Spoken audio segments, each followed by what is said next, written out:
Eric, Max, welcome. First of all, how do you differentiate Smurfs boosting, others on purpose, or players who just want to play at lower ranks with their friends, or like a streamer making a challenge? How do you guys make sure that we're punishing the right people?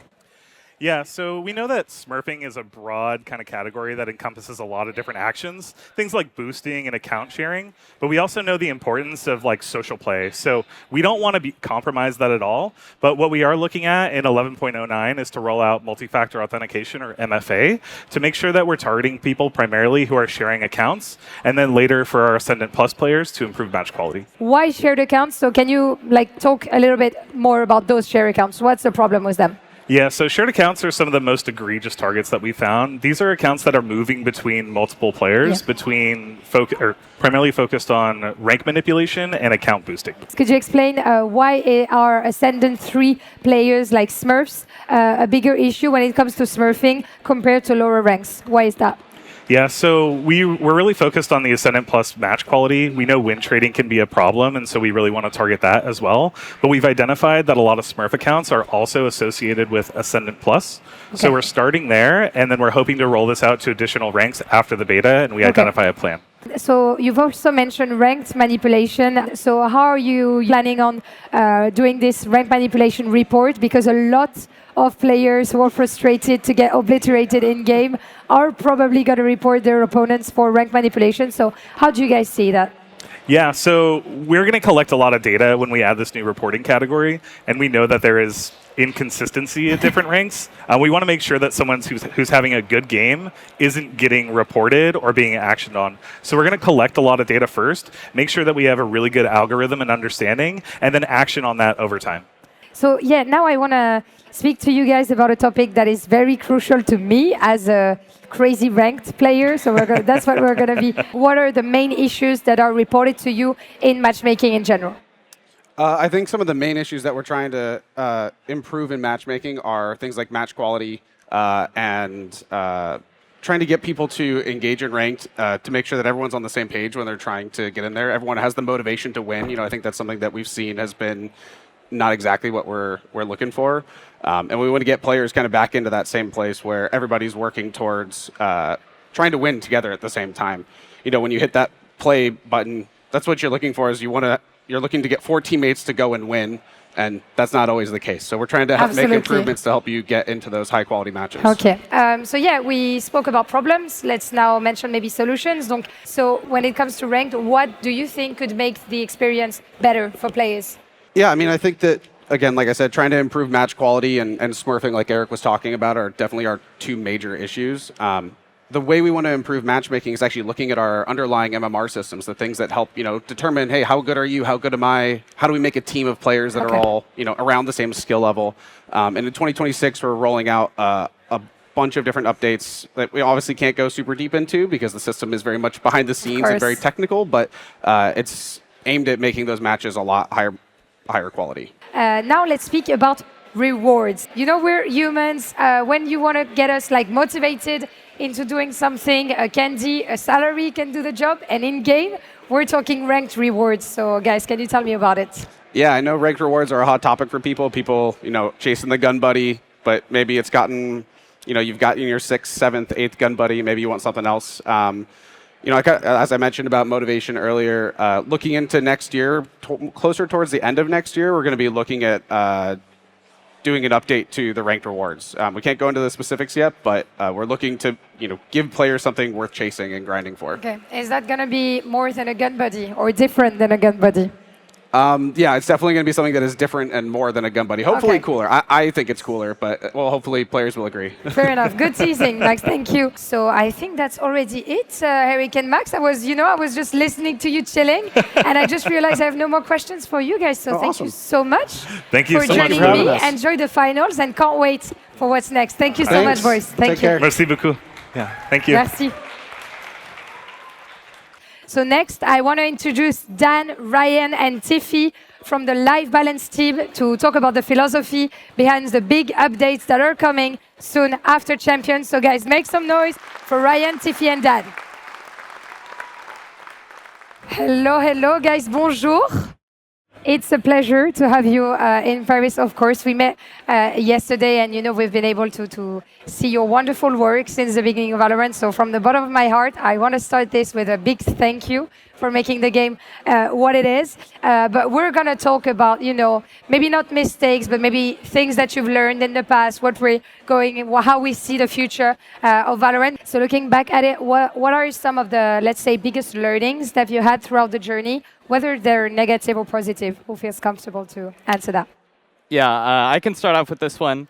We think it's important that we take risks and that we're able to change the game regularly. Kind of when we started, we were a little bit too afraid to change things up. We could potentially break things or that we would stop people from playing the game. So we think it's more important to continuously assess whether or not things are going well or if we need to adjust things. So I think we got bolder. We learned to take more risks and to change things more actively. Guys, can you tell us a little bit about this year's, this end of year patches?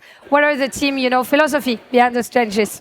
Yeah, so we want Valorant to kind of be our forever game. So it's a game that we want you to play every year and many, many years to come. So we do try to strive for small balance patches throughout the year to kind of like address outliers. But sometimes we do need to take like a bigger swing at things in one go. And that's what kind of the goal of our end of year patches is. It's to really set up the foundations for next year so that when you come back into next year, the game is feeling fresh and we are ready for all the new content to come out too.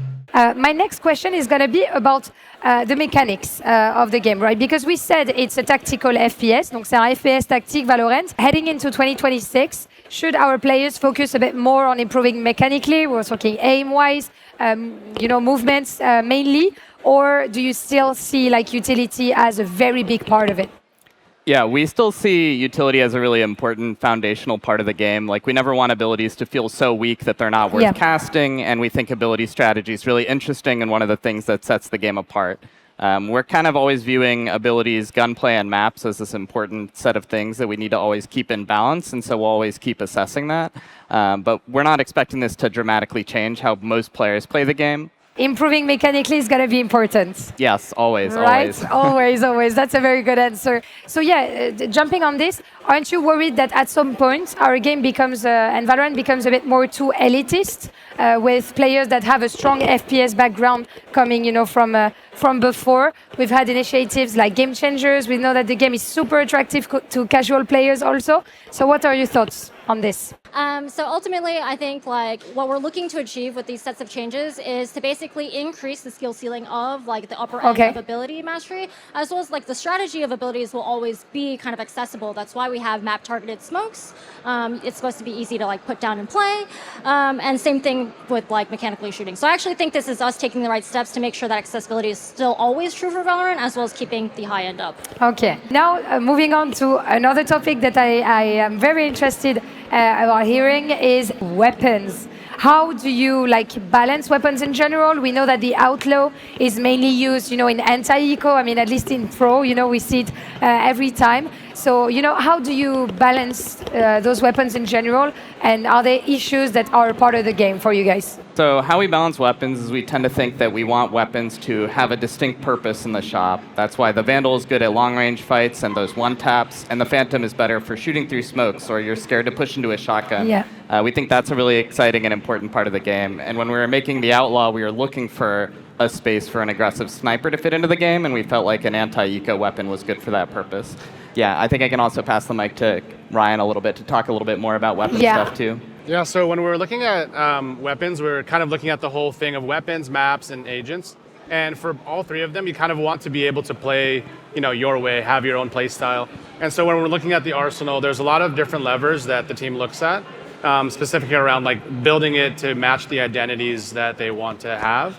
We have bullet count, for example, if we wanted to be able to spray more or spray less, or recoil, or ways to make it more accurate or less accurate when you're running.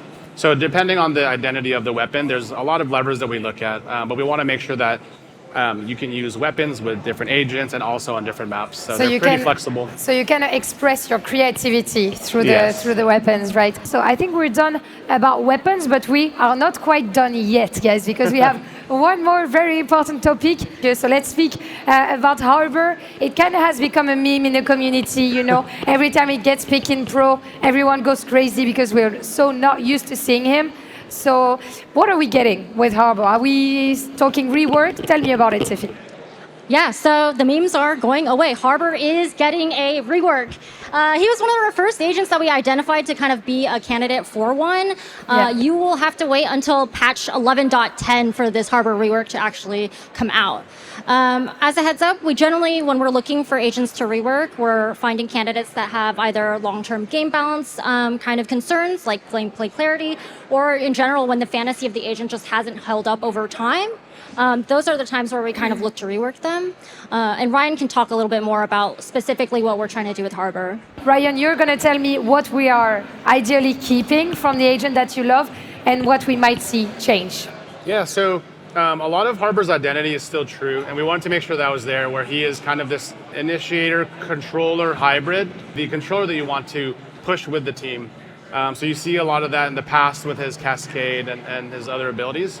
So there's a lot of stuff that we're going to be kind of shuffling around and making it so you think about those abilities in a different way.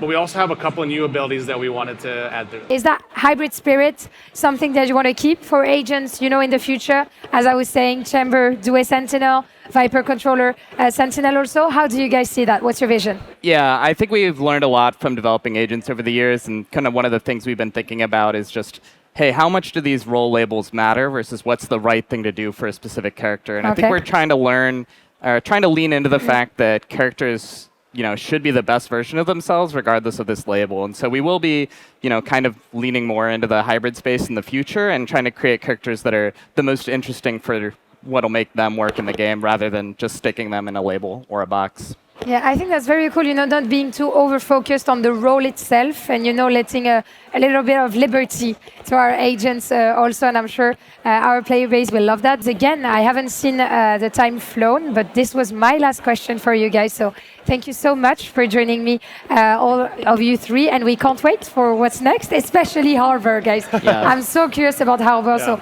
merci beaucoup. Thank you so much for coming, and enjoy the finals, guys. Yeah. Thank you so much. Thank you. Thank you. I'm very, very glad to finally introduce Armand, Asdourian, and Coleman Palm so we can talk about modes and the future of modes in Valorant. Make some noise, please. Coleman, Armand, welcome.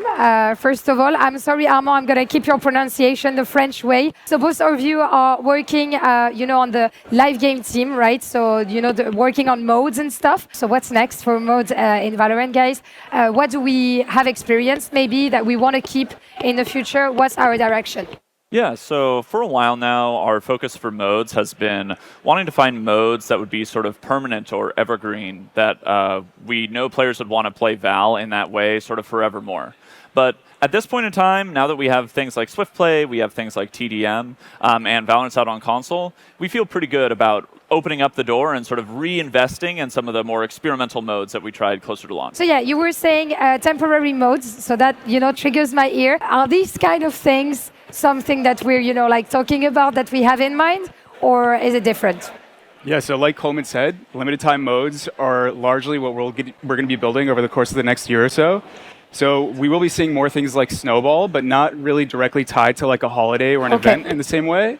But there's some really cool stuff in the pipeline that we're excited to ship over the next year. So this is going to be a bit more of a noob question, but how long does it take, implementing a new mode to Valorant? Like, how long are you guys working on that usually? It really depends on the mode. I know that's like a little bit of a cop-out answer, but some of our modes tend to be a little bit more straightforward. So something like Swift Play, for example, was something that we actually used internally for playtesting. And once we started getting pretty excited, it wasn't too much time to actually get it ready and get it out to players. But other modes, things like Team Deathmatch or some of the more experimental modes that require us to change some of the bones of the game, can take a lot more time. So it's something that we're wanting to invest in and sort of like learn together. But yeah, depending on the mode and the scope, it can be a wide range of time. It can be a wide range of different times, of course. So we have big news. We're talking about Skirmish, guys. Skirmish is coming to Valorant, and I think we're going to be able to discover some of the gameplay right behind us while you explain to me what's the idea behind Skirmish. So Skirmish is a customs-only game mode where players go head-to-head in a small arena. It supports anywhere from 1v1 all the way up to 5v5, and players can play with or without abilities. And actually, Skirmish is available in custom starting right now. Oh, already now? I didn't know that way. Which demands, which concerns from the community were we addressing? Were you trying to answer with that mode? Was it something that you had, as a feedback that you wanted to be able to practice more against each other? Yeah, so the majority of the team that works on Valorant has been playing FPS games for as long as they've played games. And so they've seen a number of different versions of 1v1s or 2v2s or like small maps with quick fights across a number of different games. And so it's something that we've known that we've wanted to do for a really long time. And so at Riot, we have this ritual once a year where we have an internal hackathon called Thunderdome. And there was a team that put together a prototype for an early version of what Skirmish is today. And it was really promising, and we were like, you know what, maybe we take this one to the finish line. And so this is a product of that. I mean, yeah, it looks promising, and I can't wait to play. So thank you, guys, for bringing this mode to life. Thank you for answering my questions. Can't wait to play it, and thank you for being there. Thank you so much. Merci beaucoup.